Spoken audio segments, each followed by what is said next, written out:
Une association, pour financer ses différents projets, a besoin de liquidité, elle a besoin de fonds. Et l'une des sources importantes des fonds pour une association, ce sont les apports réalisés par les membres, par les fondateurs de cette association. Alors, comment traduire cela en comptabilité? C'est ce qu'on va voir dans cette vidéo. Moi, c'est Georges Swop, je suis consultant et formateur. Abonne-toi à la chaîne afin de ne pas rater de nouveaux contenus portant sur la comptabilité et puis sur Excel. Donc, le sujet du jour, c'est comment comptabiliser les apports qui sont réalisés au bénéfice d'une entité à but non lucratif, au bénéfice d'une association notamment. Donc, ce qu'on va voir dans cette vidéo, c'est conforme au référentiel comptable applicable aux entités à but non lucratif de l'espace OHADA. Donc, si tu appartiens à un environnement réglementaire différent, tu noteras certainement des différences dans la numérotation des comptes. Alors, pour ce qui est de comptabiliser des apports, on verra déjà les différents types de dotations à long terme qu'on peut avoir au sein d'une association. On va voir comment comptabiliser ces différentes dotations, notamment les dotations sans droit de reprise, les dotations avec droit de reprise, les dotations consomptibles.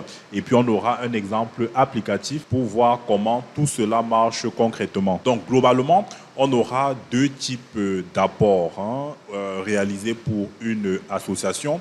Donc, les fondateurs peuvent faire ce qu'on appelle une dotation non consomptible.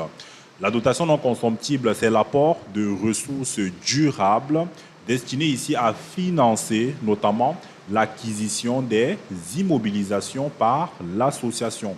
Tandis que de l'autre côté, on a une dotation dite consomptible, qui est une dotation ou alors qui correspond ici à des apports effectués par les fondateurs afin de financer sur plusieurs exercices généralement les dépenses de fonctionnement de l'association. Donc, d'une part, on a ici pour objectif, dans la dotation non consomptible, de financer l'acquisition, la construction d'immobilisation, l'acquisition ici là de biens durables, tandis que de l'autre côté, la dotation consomptible, c'est certes des ressources durables apportées à l'association, mais dont la finalité, c'est de l'aider à couvrir ses dépenses de fonctionnement. Dans la dotation non consomptible, on aura également deux catégories distinctes. La première catégorie, c'est la dotation non consomptible sans droit de reprise. Ce qui signifie que les apporteurs mettent à la disposition de l'association, mettent à la disposition de la fondation ou alors d'une autre entité à but non lucratif des biens. Et puis, l'idée ici, c'est de faire un apport qui est définitif. L'apporteur ne compte pas reprendre le bien. A contrario, on aura une dotation non consomptible avec droit de reprise, ce qui signifie que la convention d'apport va prévoir les conditions sous lesquelles le bien peut être repris par l'apporteur. La convention va par exemple prévoir que à l'issue d'un certain nombre d'années, eh bien, l'apporteur reprendra tout simplement son bien. Dans la dotation consomptible, il n'y a pas la notion de reprise dans la mesure où l'idée ici, c'est de financer les dépenses, les frais de fonctionnement, les dépenses courantes de l'association. Ce qu'on va faire, c'est qu'on va distinguer deux comptes.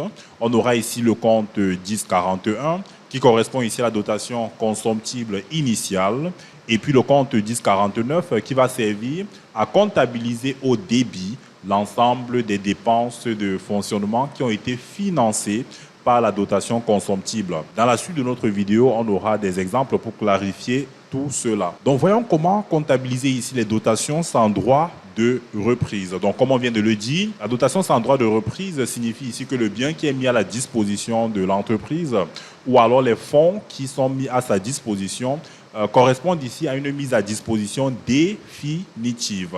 L'apporteur ne compte donc pas reprendre les biens en question qui peuvent consister en une somme d'argent, en des biens meubles, en des biens immeubles. Comment comptabiliser cela? On aura, si l'apport est effectué en nature, on va débiter les comptes d'immobilisation concernés, tandis que si l'apport est fait sous forme d'espèces, sous forme de chèques ou tout simplement sous forme de trésorerie, on va débiter un compte de trésorerie adapté et puis on va créditer le compte 101, apport sans droit de reprise. Voyons maintenant comment comptabiliser les dotations avec droit de reprise. Donc l'idée ici, c'est que le bien ou alors la somme d'argent mise à la disposition de l'association, elle est faite de façon provisoire. Et l'acte d'apport va prévoir les conditions et les modalités de reprise du bien. On pourra par exemple prévoir que le bien va être repris en l'état, parce qu'un bien va être utilisé par l'association, va perdre de la valeur au fil du temps, et la convention d'apport peut prévoir que le bien sera repris en l'état, ou encore que le bien peut être repris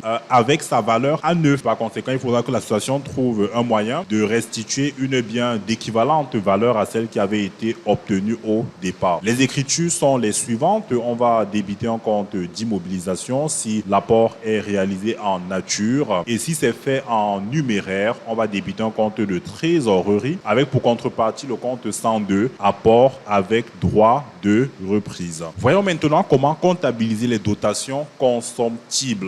Donc ici sont les ressources durables qui sont mises à la disposition de l'entité par ses membres afin de couvrir les frais de fonctionnement. Donc en fin d'exercice, on a le compte 1049 qui va être débité de la quote-part des fonds qui ont été effectivement dédiés aux charges de fonctionnement de l'association. Et à l'obtention de la dotation consomptible, on va débiter un compte de trésorerie par le crédit du compte dotation consomptible. Voyons maintenant un cas d'application qui va nous aider à voir de manière concrète comment tout cela marche. Donc ici, on a un exemple. À la constitution de l'association, certains adhérents apportent le 1er février de l'année N à titre définitif les biens suivants. On a un mobilier de bureau 15 millions, on a un matériel informatique 8 millions.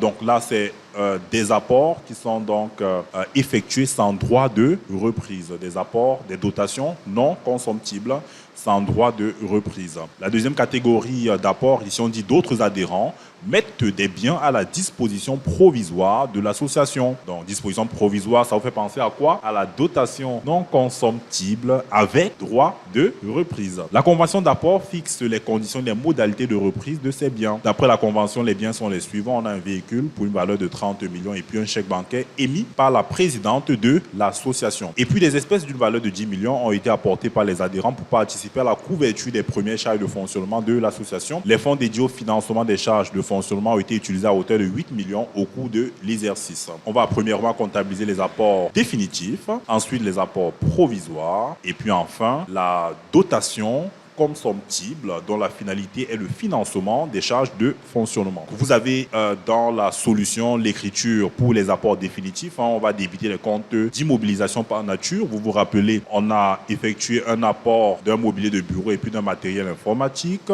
C'est cela qui est comptabilisé ici. Vous avez les comptes d'immobilisation qui vont être débités pour leurs valeurs respectives. Et puis, le compte 10-15, dotation non consomptible sans droit de reprise, apport en nature. Si on avait effectué un apport en numéraire sans droit de reprise, eh bien, on aurait utilisé un compte différent, n'est-ce pas, pour l'apport en numéraire. Ensuite, la comptabilisation de l'apport provisoire, de la dotation provisoire. Vous aviez un matériel de transport 30 millions. Le compte banque qui va être débité pour 10 millions. Et puis, on va, dans la dotation, avoir la déclinaison dans les deux catégories, apport en nature et puis apport en numéraire. Ceci signifie qu'au bout d'un certain temps, les apporteurs, pour cette catégorie d'apport, pour la dotation provisoire, pourront demander la restitution des biens qu'ils ont mis à la disposition de l'association. La convention d'apport peut par exemple prévoir qu'à la dissolution de l'association, les apporteurs, ou alors ceux qui ont fait la dotation avec droit de reprise, pourront avoir la restitution des biens qu'ils ont mis à la disposition de l'association. Et puis c'est important que dans le bilan de l'association, notamment dans le passif, qu'on ait la distinction entre les fonds propres qui sont effectués sans droit de reprise et puis les fonds propres effectués avec droit de reprise. La troisième catégorie d'apports que nous pouvions noter, c'était les apports consomptibles. Donc la somme de 10 millions qui était mise à la disposition de l'association pour financer les premières dépenses de fonctionnement. Donc lors de la libération de cet apport, on va débiter le compte banque pour la valeur correspondante et puis on va créditer le compte dotation consomptible. Et en fin d'exercice, notamment le 31 décembre, on va constater la fraction de la dotation consomptible consomptible qui a effectivement servi à couvrir les frais de fonctionnement. Et cette partie-là va être inscrite au débit du compte de dotation consomptible inscrite au compte de résultat par le crédit du compte quote-part de dotation consomptible transférée. Donc voilà pour la comptabilisation des apports au sein d'une association. Merci encore d'avoir regardé la vidéo jusqu'à la fin.